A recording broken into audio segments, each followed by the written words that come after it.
A day of my life as a high school student.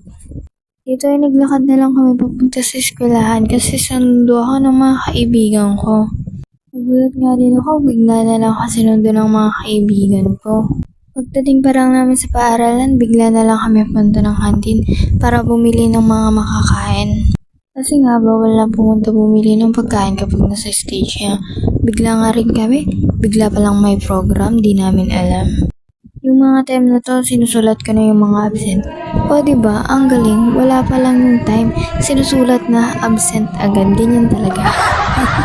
Kitang-kita nyo naman ang lalaking mga pagkain, mga binili namin. Tumayo nga ulit kami para kumanta na ng pambansang awit ng Pilipinas. Kaya yan, magulo lang ako mag-video.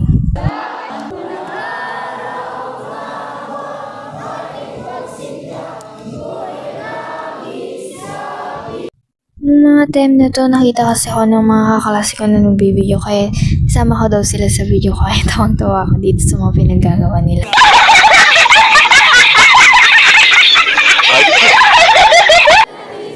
Sa mga part na to, tawang-tawa ako kasi sabi nila videoan ko daw sila. Pero nakita nila na nakaharap na sa kanila yung camera, tawang-tawa naman sila. Di nila alam kung anong ginagawa nila dyan. What? Kaya tawang-tawa din ako kaya panoorin nyo na lang kung anong ginagawa nila.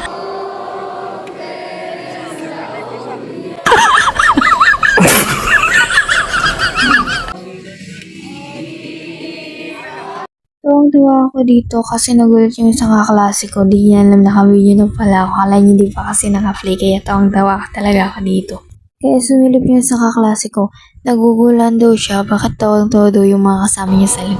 Tapos biglang hinulong sa akin yung absentee report para daw takipan yung mukha niya. Nahiya na daw siya sa camera. Bigla nga namin nakita si Your Honor Alice Gu. Ay, hindi pala si Alice Gu yan. Kamukhang kamukha niya kasi kaya tawag namin kanina Miss Alice Gu sa kanya. Pero hindi daw, kamukha niya lang daw talaga si Alice Gu. Ganda ni Miss Alice Gu oh.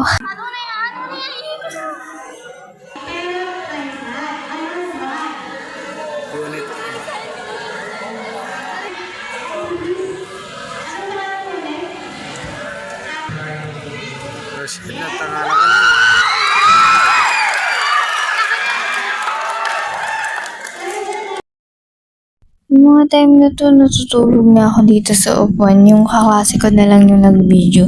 Para daw may upload din naman ako kasama si Miss Alice Gu. Medyo sumasakit kasi yung ulo ko yung time na yun kaya tinulong ko muna yun. Pinicturan ba naman? Oh. Hindi picture-picturean na lang ako ng mga kaklase ko. Tapos dito ginising nila ako, nilagyan nila nung kamay ko ng lip tint. Laruin daw namin yung lip tint niya. O yan, pulang-pula yung kamay. Nang dahil sa red na lip tint na yan, napagalitan ako pag uwi ko. Paano ba naman? Nalagyan pati yung punch ko. Kaya galit na galit yung mama ko. Hirap daw kasi laban ng puti pa naman yung pants kong ginamit. Kaya lagot ako. Tapos yun, lagay kami ng mga lip tint. Lagay dito, lagay yan. Ito lang naman yung picture niyang pulang-pula yung mga kamay namin.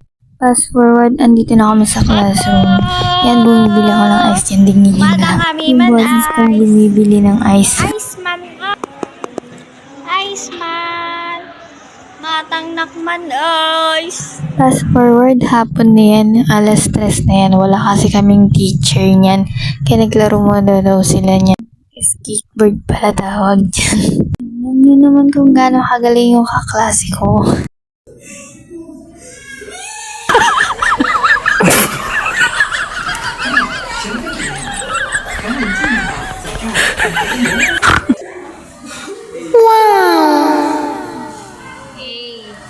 Dito sinabi ng kaklase ko paano daw yung aesthetic na may hawak ng skateboard. Tingnan niyo.